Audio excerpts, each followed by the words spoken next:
Welcome to our nation state dialogue series Rashtra Samvad श्रृंखला में आपका स्वागत है. 欢迎收看民族国家对话系列. I'm Dr. Geeta Kochar, moderator for today's discussion. Today, it's our pleasure and privilege to have with us His Excellency Mr. Sunil Bahadur Thapa. He's a politician and son of former Prime Minister, His Excellency Surya Bahadur Thapa, the only person to hold the position of Prime Minister 5 times. Right. He's currently member of Central Working Committee of Nepali Congress and also the Joint Secretary General of Nepali Congress.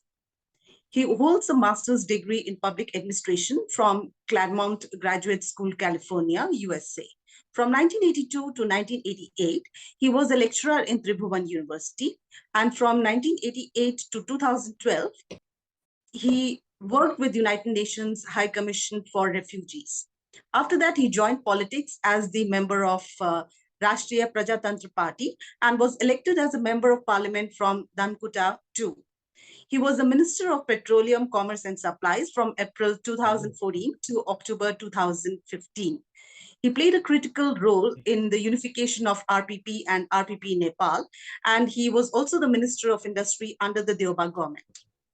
Today, we have invited him to discuss his father's, His Excellency Surya Bahadur Thapa's recently published autobiography titled Mera No Dasak, Paanch Bayastha, Paanch Raja, Paanch Chaptk Pradhan Mantri, Surya Bahadur Thapa.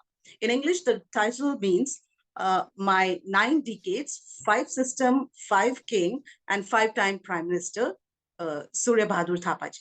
So very warm welcome to His Excellency Sunil Thapa Ji to our Nation State Dialogue series. So let me begin by asking you briefly about the autobiography. Just introduce a little bit of what this autobiography is all about.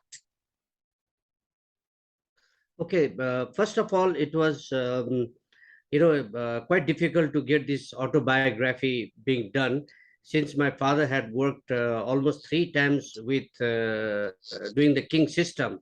So he felt, when the family members and all our friends told him that he should be writing his autobiography, he was very reluctant to write so, because he felt that, he had taken oath of office, that there were so many ethical questions that could be asked if he had to sort of expose everything that they did together with the king.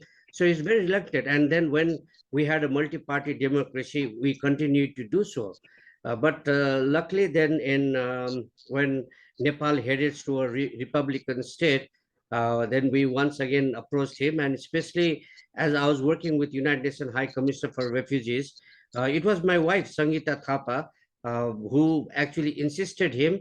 And with the help of Kamal Madi Dixit, who is a very well-known literature in Nepal, who came and told my father, look, Mr. Thapa Ji, if you don't write an autobiography, then you are not doing justice to the Nepalese people. You're the only person who has served, almost you've seen, with 5 kings, been Prime Minister 5 times, and seen and worked in 5, systems. So that was the time when he got sort of encouraged. And then, Kamal Madi, in fact, even assigned 2 boys to sort of, tape his every incident and his memoir that he had written down. So it began from that. Then all of a sudden, then it was quite difficult where we should be ending this book for him, because he had split from Rashtriya Prajatantra Party and opened Rashtriya Janshakti Party. So there was a unification. Then he thought maybe that would be a good thing, because he was the one who established Rashtriya Prajatantra Party. He was the founder president. And he said, okay, now I've again come back with, then that was one issue, but it didn't get over. Then the second episode was that he started his political career as the chairperson of the upper house, which at that time was called Advisory Council. Then in 2017, that was 1972-3, then he got elected as the eldest member of the parliament to head the interim parliament as the speaker of the interim parliament. So, and that was the cut-off year. And then he passed away in 2015. The book got lost in a crack. So we had to, it was with great difficulty we got the book all published. and Book Hill did the publication. We are the source of information, and well, everything was right there. But I must admit that the book does not cover many other aspects because it was too voluminous. So we're thinking of bringing a second volume. But I must also be very happy, and I think I paid a great tribute to my late father because we had all the 5 former prime ministers, including the prime minister, coming to do the book launch, which is very rare in Nepal, in one program, and I think that was a great success. Yeah, I mean, it's interesting. I would love to read the whole, entire book and understand how things have progressed. I'm sure there are a lot of, things which, as a prime minister, you would have done, and that cannot be disclosed. Autobiographies always have that kind of sensitive issues, and whether that ethical issues or whether you need to disclose them or you don't need to disclose them, all kinds of tensions. But it's a great work, I mean, of course, it's a great tribute from your side, but it's a great work for the Nepalese also to know, how things have moved. But, the title of the book emphasized the 5 systems. So can you elaborate about these systems and the role Surya Bahadur Thapa Ji played in it? In particular, please shed some light on the major policy initiatives that he took, like abolishing land withdrawal system, setting strategies to promote land reform, eradicating practice of untouchable caste system, policies towards women suffrage, and all of that. I've gone through a little bit of all of that. So I think the first of all is that he started his political career as a student during the Rana regime, and he played a very significant role as activist during the Rana period, taking democratic system as one of his major platform. And I very much remember him saying that he came to Kathmandu and was staying in a place called Tangal, and he was staying with the Rana family. In fact, they were his my father's family friend. But having got all the privilege like a Rana son in the palace, he felt that it was sort of being in a cage, a golden cage, as they say. So he felt that he should stay outside and explore more of Nepal. So he told then the Rana's wife, Dhruva Samse's wife, that he would like to move out and be more free. Or to subsequent to that, he said, "Look, I want to go back to Dhankuta." And then the Rani Sahib said, "No, you shouldn't go back to Dhankuta because you've been brought here, you've come here to study." So a house was found for him, and then a cycle was given to him. And with that exposure, he got exposed to Surya Prasad Upadhyay, then late General Subarna Samser, and then they all became a part of the same group. So he played that catalytic group at that time as a student. Then during the, when before King Mahendra took over, then during, let's say, an interim period, he was very active in trying to, negotiate and to be a part of the game between Nepali Congress. He was with Nepal Rashtriya Congress, which was headed by, at that time, Rishikesh Shah. And he was with them, and there was a lot of pressure for him to join Nepali Congress, but then he didn't join initial period because he thought that he should not be ditching Rishikesh Shah. But then all of a sudden, when Rishikesh Shah was nominated as a PR to United Nations, then he felt very much betrayed. And he had left politics, and that is the time when again Surya Prasad and all those came and told him, "Look, we want you to join Nepali Congress," and he agreed. Then he went and became, he came in political limelight. He became the General Secretary of Nepali Congress in Morang district. And at that time, late Vishweshwar Prasad Koirala told him, "Mr. Thapa, I think you should go and do politics in Dhankuta rather than Morang." Because Morang also was my father's or our hometown. Maybe at that time, Vishweshwar Prasad Koirala thought that, two big lions cannot remain in the same district. So he went to Dhankuta and became the president of the party. And I don't quite remember the year, but then it was 2010 in Nepali to 2012, which relates, he was the president, and he attended the first general convention of Nepali Congress in Birganj. And after coming back from there, he just didn't like politics. So he left politics and started doing farming in Morang and in Morang. And then it was almost the last phase of, the king, before King Mahendra took over and Tribhuvan was there, and then King Mahendra took over. And then King Mahendra was visiting all the districts of Nepal, and King Mahendra had already taken into confidence Bisubandhu Thapa and Tulsi Giri, who were the right hand of Biseswar Prasad Koirala. And my father was asked by a friend called Mahendra Dost Singh that he should go to Dhankuta, receive the king in Dhankuta, because he was almost the first educated person from Dhankuta. And that's where he met King Mahendra. And then he and King Mahendra had a long talk, discussion.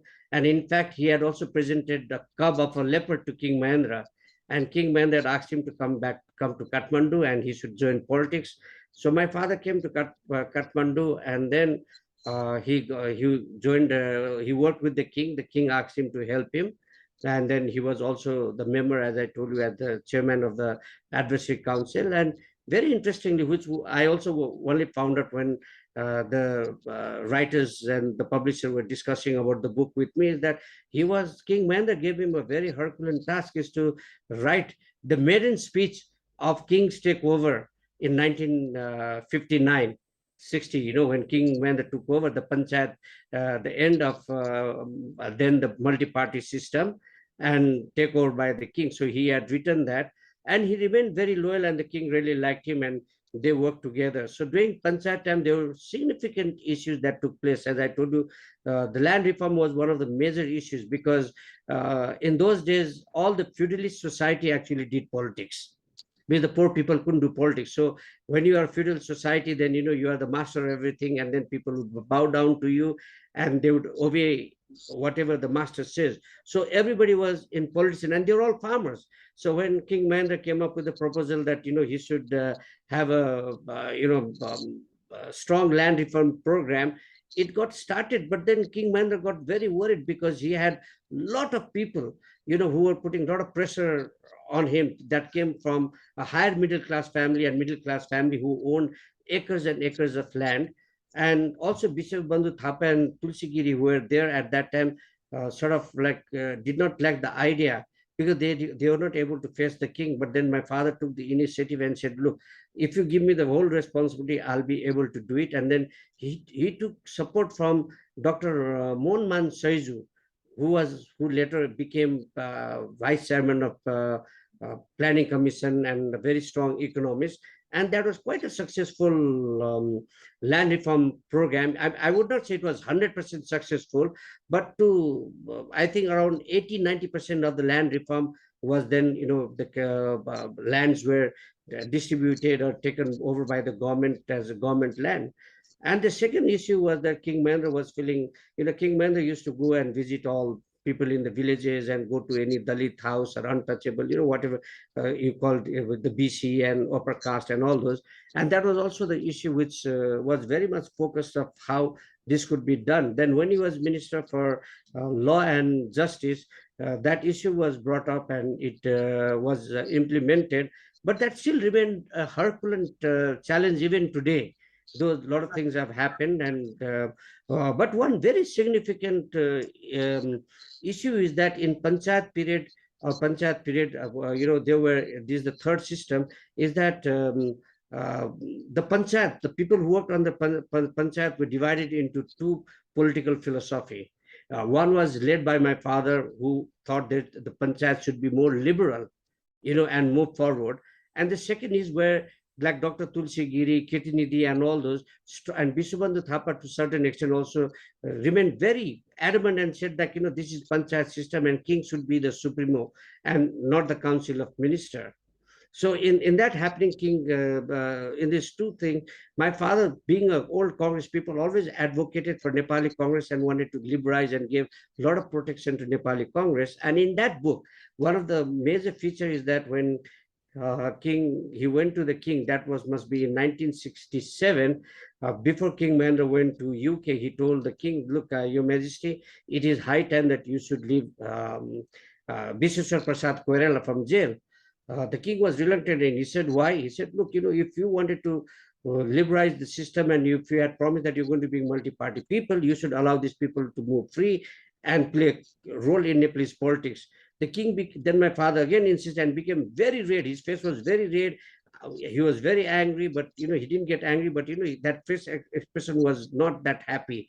And then when he again insisted, it became more redder. Then he said, can't I not leave him after I come back from USA? And then my father said no, because he felt that once the issue is gone, then it will again die. Then he said, who's going to take responsible of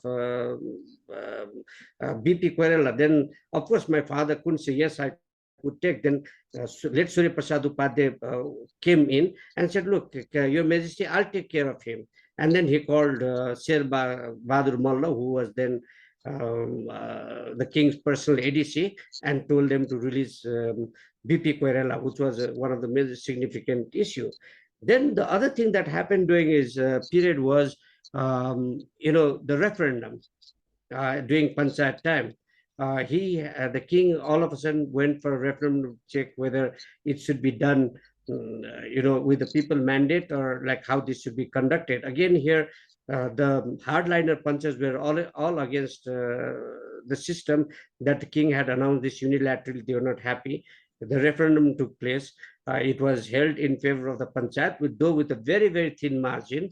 And the king had promised that he'll bring a new constitution there. But I remember before he became the prime minister in 1979, before the referendum, he was given audience by the king, and the king asked him to head the government. And he said, look, Your Majesty, I can't head the government because I had put a 13-point program, and you had also jailed me for 18 months. And one of the demand is that the Rashtriya Panchayat should be, open to elect its own prime minister, and the palace should not be doing politics, and the government, the country should not have dual system of ruling, meaning one the palace and the Singh Darbar. It should all be vested in Singh Darbar. So the king said, well, Mr. Thapa, then I agree to you. So he asked Rashtriya Panchayat to have an election. So my father was elected, and then that's what the referendum took place. He won. Then after the referendum also, then there was an issue of when BP Prasad Querela wanted to come back to Nepal in 1982-83, when with the urge of saying that there should be a national reconciliation. And there was a huge human cry among the non-liberal Panchayat that he should be hanged, killed. They also blamed Surya Bahadur Thapa in Dhankuta, saying he had passed a resolution that he should be hanged. But then the issue was totally different. It was not him; it was the liberal Panchayat who had brought a resolution. And in that meeting, they didn't wanted him to attend it, so it would be passed anonymously and then blame him. But luckily, he happened to go there at all costs, and then the resolution was not passed. So these were some of the significant highlight. And then even during, I remember during the last period, though I was working in the UN, I used to come and join him in most of the political affair. And whenever he went to India, I was to be a part of his team. And then he had made a very, strong speech on during the Constitution Day, saying that, it is time that Panchayat should now move forward and bring a multi-party democracy in the country. And otherwise, very soon there has been a sea of changes in Nepal and all over South Asia, and Nepal will also have to witness that, and that will be the end of Panchayat system. The king didn't listen to that, and then of course we embarked into multi-party system, and then things moved forward. And then the first election he lost from Dhankuta. Then there was an interim. This is the fourth system I'm talking about, the multi-party system. Then he won the election again in the midterm poll and became a part of the government, becoming the prime minister. And then that was the time when it was in the height of the Maoists also. And he did have several talks with the Maoists, but it didn't go through. And then with having all that, then as things were not getting good in Nepal, the king took over. He had warned the king that if the king takes over, then that would be the end of the monarchical system in Nepal. He had come to India and had told the Indian government also, look, the king is not willing to listen to anybody. He's done a takeover. And then the only person who can understand the king would be the Maharajas of India, because, you know, the Maharajas of India also lost their kingdoms. So they will be able to explain to the king. And Karan Singh was sent to Nepal to sort of tell the king not to, keep on taking the leadership directly in his hand, but hand it over to the people. But it was too late at that time. And even before he did the takeover, he had promised everybody he would not take over. And then, of course, we had the king had to bow down to the people's demand, and republic was announced. But I very clearly remember also there was a very strong sentiment of the Nepalese Communist Party, Maoist Kendra, to that the republican order should be announced in from the parliament itself during the interim. But my father, or Surya Bahadur Thapa, said, look, sorry, it cannot be announced because this is an interim parliament. It does not have the mandate of the people. So once you have the first CA or the Constituent Assembly, all these things, whatever the people's demand, will come as a package in the constitution. So it was stopped. Then we went for the election CA, and it didn't nothing. Well, the CA could not write a constitution, and then he played a very significant role. And that which Prachanda admits from very time to time is that it was only Mr. Thapa who had a very clear vision on republic, and how the country should move forward, and how concerned he was with the present situation, and how the constitution should be written at any cost. And in the book launch also, he very openly declared that Surya Bahadur Thapa was a fatherly figure and a guardian to the nation. And also Baburam, when Baburam and they worked together in the constitution making committee, he felt that they had misunderstood Mr. Thapa as only as a pro-king person, did not realize how liberal he was and a broad thinking. So he also felt that and even declared that Surya Bahadur Thapa was his guru. So having said all this, I must say that he had played a very significant role. And just before his death in 2015, he passed away in April. He had called for a meeting around in February in his house in Maligaon, where he had called all the political party leaders, chairman and prime minister, all together in one platform, and had warned them, like, if the constitution of Nepal does not come, then there's going to be a big disaster, and then we would lose whatever we had gained.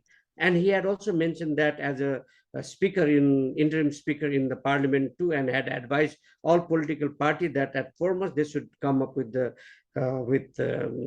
constitution. So all his 5 terms in 5 system and all this, he never remained quiet. There was one time when during Panchayat, when I think that was from, if I'm not wrong, is from 68 to 78, 79. That was his very shallow period where he was jailed, and then he was not acknowledged. But he always lived a very political, vibrant life throughout till his, death.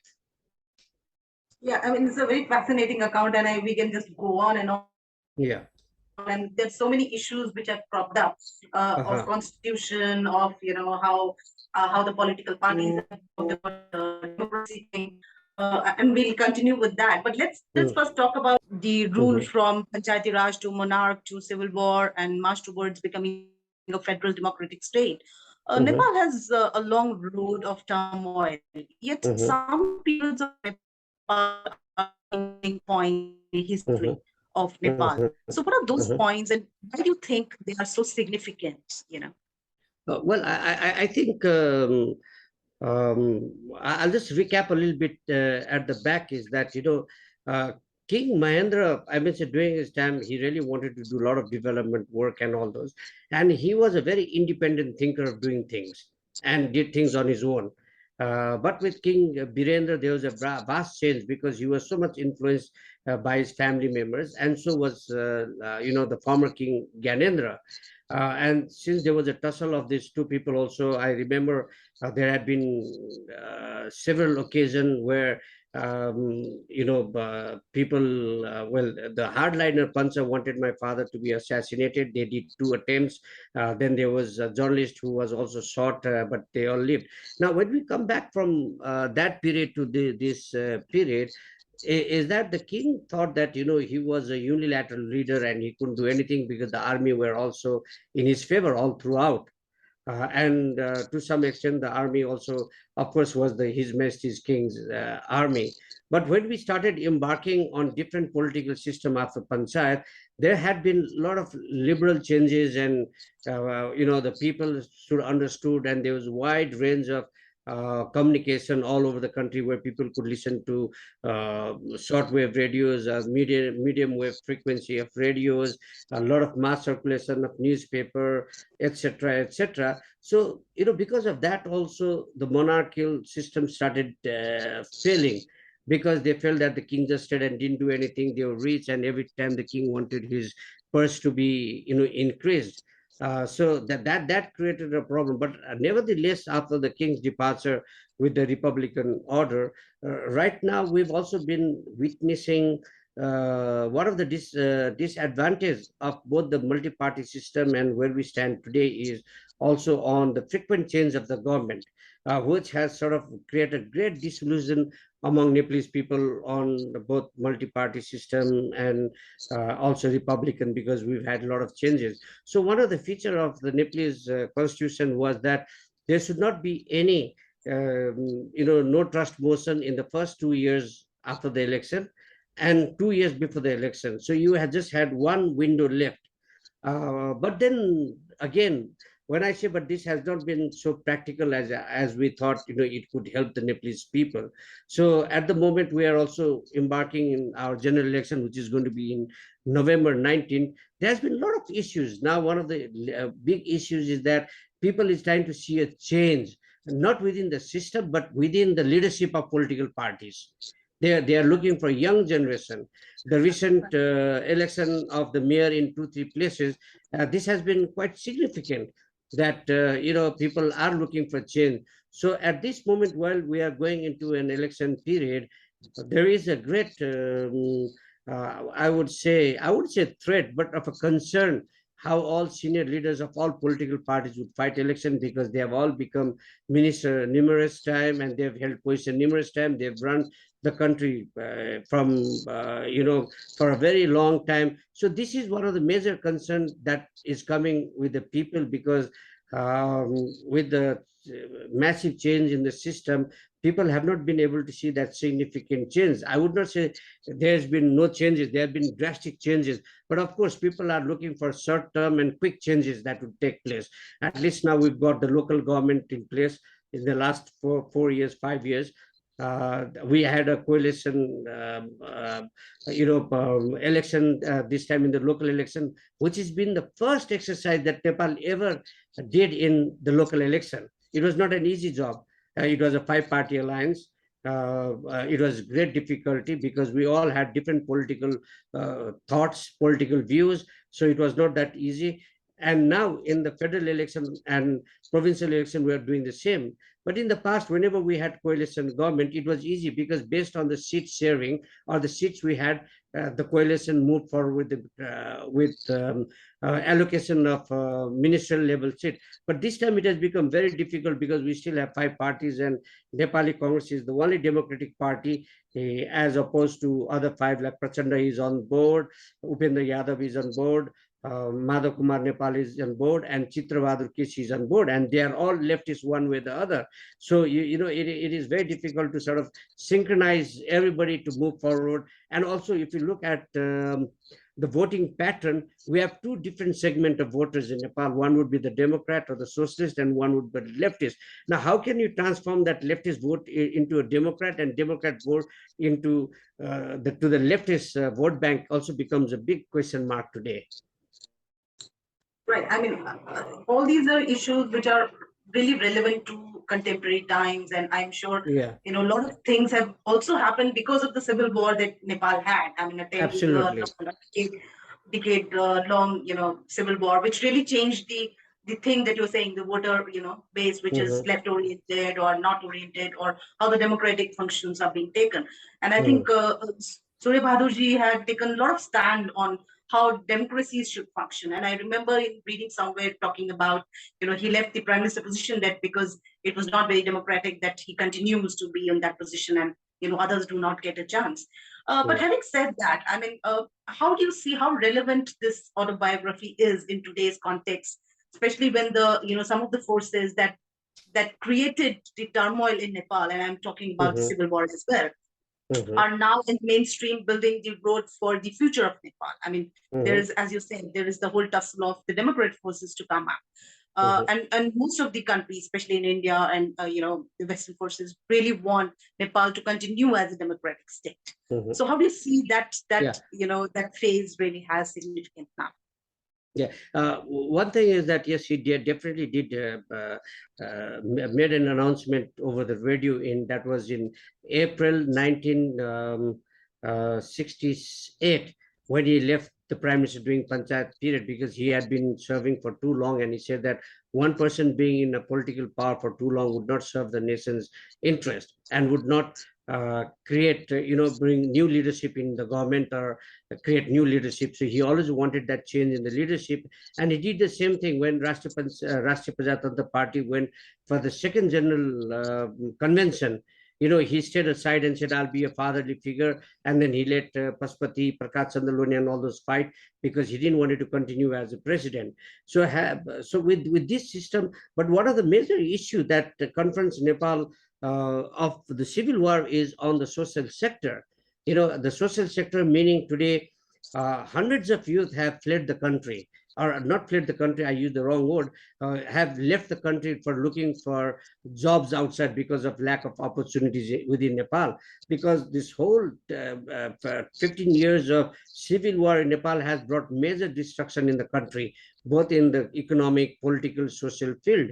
So people were compelled to go out, and they're still going out because of lack of job opportunity. And this is, for me, it becomes one of the most social ticking time bomb. If you go to the village today, you'll only find very old father and mother looking after the house, and where all their lands have been abandoned and has been jungle because there's nobody to do agriculture. Like Nepal once becoming a major agriculture country and importing rice, is today is importing rice. Instead of exporting rice, we're importing rice. So that is one factor. And also the husband who's left, the wife and the children are left behind, and they are also living in disarray. So there's so much civil analysis, it's a ticking time bomb. But when I look at the whole picture, is that now Nepal should really think of how we could bring not a political change, but we have to look at the social economic changes, especially to all these people, and how we can sort of have a vision of moving forward. Otherwise, what will happen is that we'll see no changes from all the 3-4 systems that Nepal has witnessed or have gone through. And it is high time the political leadership should also take this into mind, that the whole issue today is to address 3 layers of people's concern. One is the youth, the other is the woman, and the other is, this indigenous group. And I remember very clearly when my father said that before his death, 1 month before his death, he had said that the new constitution that comes into Nepal should include the rights and the privilege for indigenous people, women, and also the Madhesi factor. But unfortunately, these 3 issues were not addressed in that first constitution that was brought out. So there is still that big debate in the constitution. And recently, our prime minister or the coalition had brought some changes to address the messy issue on the citizenship thing. And unfortunately, the president have not yet ratified that, because when it was first sent, she asked for advice, which she has the right. Then it was again unanimously passed by the parliament, by both the house of the parliament, and sent back to the president, and she overlooked it, she ignored it. And that will definitely bring problem, because this is the same kind of thing that the monarch did at that time by going overboard the limitation of the constitution power.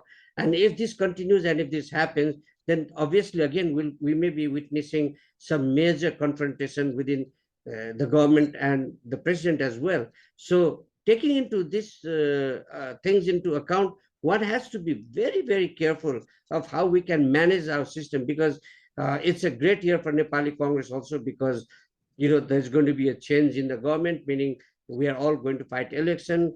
After 3 years, the leadership of Nepali Congress is also going to change. We're having a convention. So it is a very difficult period for Nepali Congress in terms of its transition. The same with the Maoist Party. The same is with the UML also. So all the political parties, are going through a rough patch of how they should move forward.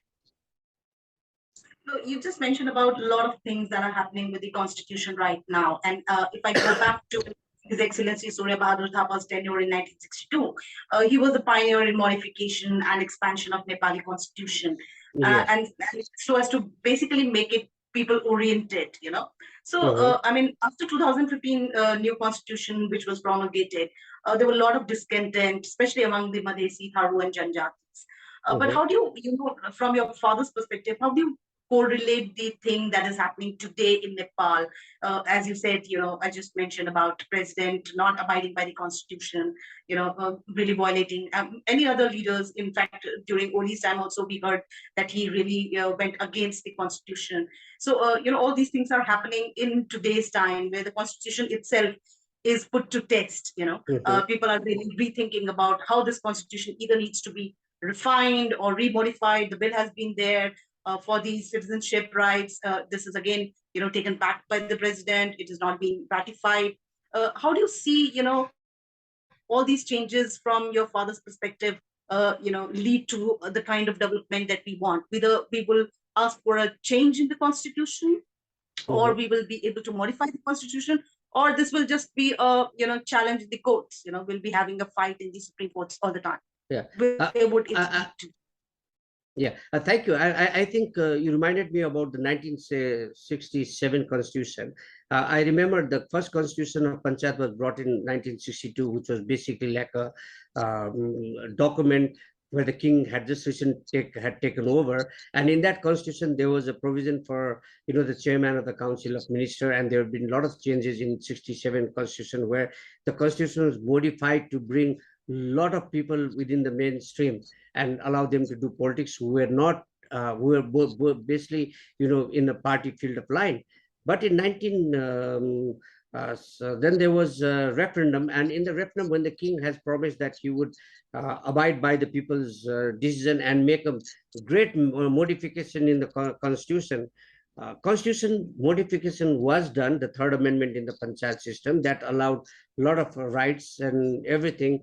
But then when it went into practice and when he left power in, I think that was in 1984 June, then slowly the king started taking over overriding the constitution and started doing things because the hardliner was brought into this thing in the government. And again, coming back to the present, the constitution of multi-party had got given certain rights, and there was a lot of rights and all those, but with the insurgency we had to sort of like, that had to be discarded. And then with the constitution in 2015, now I think some of the major issues were not addressed is because everybody was in a hurry to bring this constitution. So that constitution, which is still, for me, I feel it is not complete yet, and there's a lot of places where it has to be modified because this constitution hardly allows a single largest party to run in this country.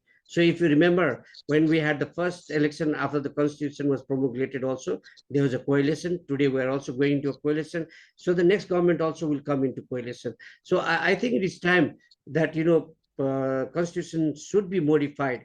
And having said this, I remember the terms that Surya Bahadur Ji always used is that one has to flow with the change and accept the change.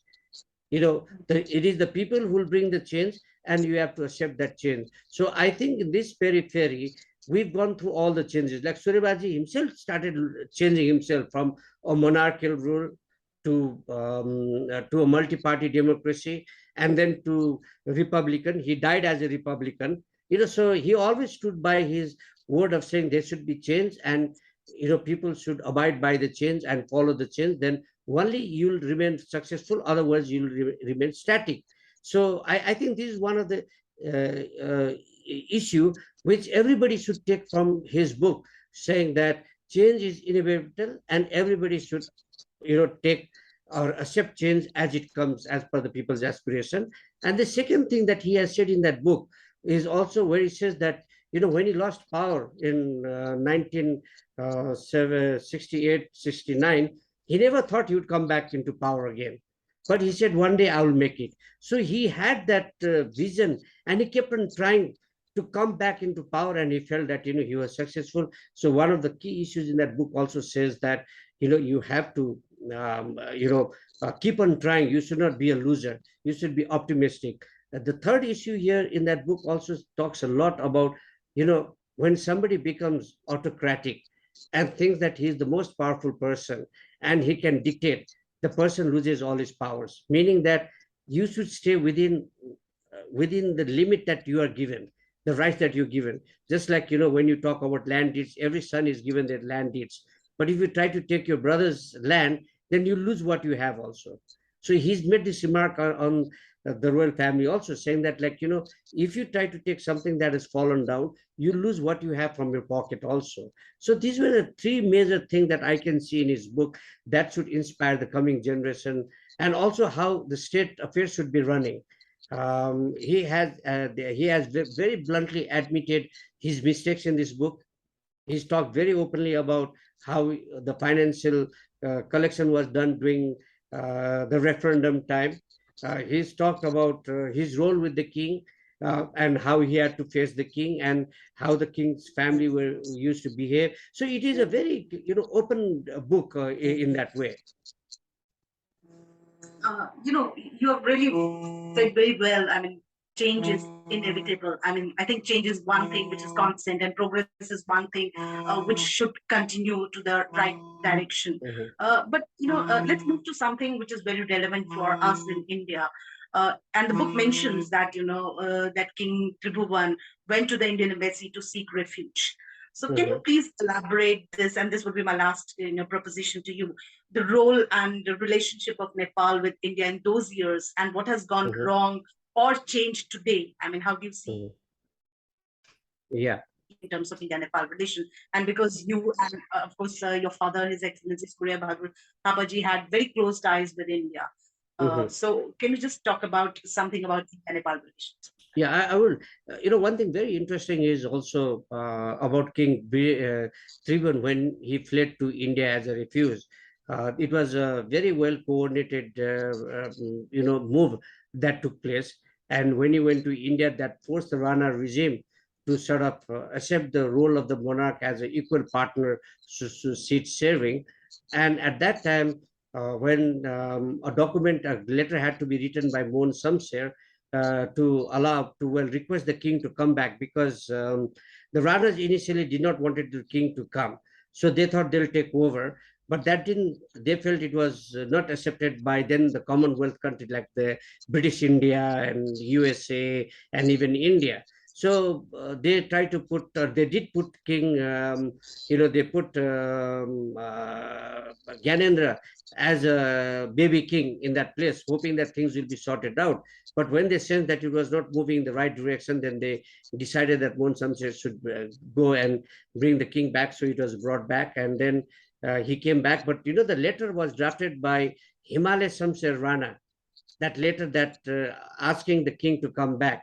And Himalaya Shamsher Rana is the first governor and the first finance secretary of Nepal, and also was the first UNDP D1 representing Nepal in the United Nations. So he was the one who wrote that thing. But at that time there was a very clear, a close link, matrimonial ties between the royal family and also India, with Mrs. Gandhi, Jawaharlal Nehru, etc. And a lot of the king's royal household were married to Indian prince and all those. And I remember Surya Bahadur Ji always talking about how close that link is. So whenever there was a problem in Nepal, whether it was during Tribhuvan's time, interim period's time, and also during Panchayat time, King Mahendra used to talk to his sisters there and say, look, or his cousin saying, look, I have got this problem. And since they all were Maharaj Kumari and their with the Indian Congress, the message would go to Mrs. Gandhi, and Mrs. Gandhi would immediately, solve it. And there's another thing also which was very interesting for me to learn, is that when my father went on a state visit to India in 1968, when Mrs. Gandhi invited him as the Prime Minister, it was a 14 days long state visit, the first ever happened in India, where Mrs. Gandhi wanted him to see all over India, to see how development was taking place. And the MOU that was written still plays a very significant role in Nepal, how two countries could come together in terms of diplomacy and in terms of social factor to build each other's economy. And I also remember the last time is that my father had an excellent relation with both BJP and also with Indian Congress. So whenever he went to India, he had an audience, or he met political leaders of both the parties. So I remember, when BJP came into power, Nepalese leaders were totally lost. They did not know where to go, because they only knew Ten Janpat, or they knew Karan Singh. They never knew there was, Narendra Modi had come into power and BJP had come into power. And also in BJP, there was a big gap who knew Nepal so well. So there was a time when there was a little bit of a problem by not knowing, and they did not know where the corridor of the power was. But I remember my father meeting, okay, he met Prime Minister Modi also, but that was during his last period of his life. Other disadvantage was that Mr. Modi, rose up from a regional political spectrum to the national thing, whereas most of the people had already been in the national scene for many years. So there was that kind of a thing. But as I said, that my father had an excellent relation with India, and I remember one very interesting thing is that when all former Prime Minister was invited to India, with each other to go and meet, and then they all had talks and all those. And then Rakesh Sood was asked a question by one of a leading businessman in Nepal, saying, you invited everybody to India, but how come you've not invited Surya Bahadur, who is known to be the best friends of India and well known to all the leaders? And he said, look, with other people, we have to talk them, convince them, but with Surya Bahadur Ji, we take advice from him. So with that, I could see the differences, how they viewed Surya Bahadur Ji. And in fact, just a few days, Shiva Shankar Menon was in Kathmandu, and he was very touchy, saying that if Surya Bahadur Ji was still alive, Nepal-India relationship would have been even embarked into a better height. We've lost him, and now we don't have any credible people where we could take advice. He's a great loss, friend lost to us, to Nepal also as a leader. And he felt that, in India, everybody remembers him very highly. So, it was very touchy. And most of the development work in Nepal, whether you talk about hydropower, like, Trisuli, you talk about all 7 national airports, everything was done during when my father, Surya Bahadur Ji, was Prime Minister, and Mrs. Gandhi was Prime Minister there, and respectively with Narasimha Rao. He had an excellent relationship with Narasimha Rao from the time he was Foreign Minister. So having gone through all this, I feel that, it was a big loss to both the nation. Yeah, indeed, it is a big loss, because I have also talked about how the relations have moved from Roti-Beti relationship, where you were talking about the matrimonial relationship, and I'd written about how that has turned into Roti-Beti relationship, in the sense the daughter-in-laws in Nepal are crying because the citizenship rights are not being given. Indians are being sidelined. Even the current issue about all this citizenship bill is about there would be a lot of influence of India. I mean, that has become a significant issue. Is seen as an interference by India. I think we really need to tame down that. And Modi ji, when he came to power in 2014, he called up all the South leaders, especially even the Nepalese leader, to join the ceremony of him being as the Prime Minister. I think that was a beginning where he wanted to shift, and the current the visit of Surya Bahadur Thapa Ji and his wife and all other leaders, even Prachanda ji had come relinking with the party as well as the leaders in the BJP, probably will reshape the relationship to something of a new height. I hope with that positive note, I have to end this here. Of course, there is a lot we can continue to listen and maybe get some insights about his life and also the relationship between India and China. But it was a great pleasure talking and listening to you. I just have two things to say here. I think when we talk about matrimonial ties, that has now sort of moved forward and turned into, and I'm happy now, there's been much link between political parties and Nepalese political parties, because when you don't have that linkage, then it breaks. Right now I've seen BJ Choitwal coming here very often, meeting, and then our leaders going there, even from Congress I, who looks after foreign department, like Karan Singh and Anand Sharma, they visit, they take stock of Nepal's development. And also on the other thing is that with this relationship, there's been a lot of changes in, and this other two issues that has made a lot of embark in terms of development in Nepal is I.K. Gujral's second track diplomacy. We should not ignore that, because that plays a very significant role.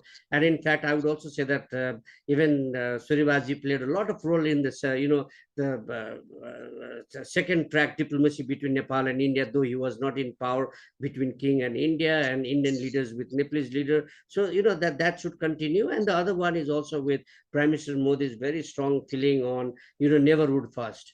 And I think that has worked. We were in a shallow stage at one time, but that we've overcome that.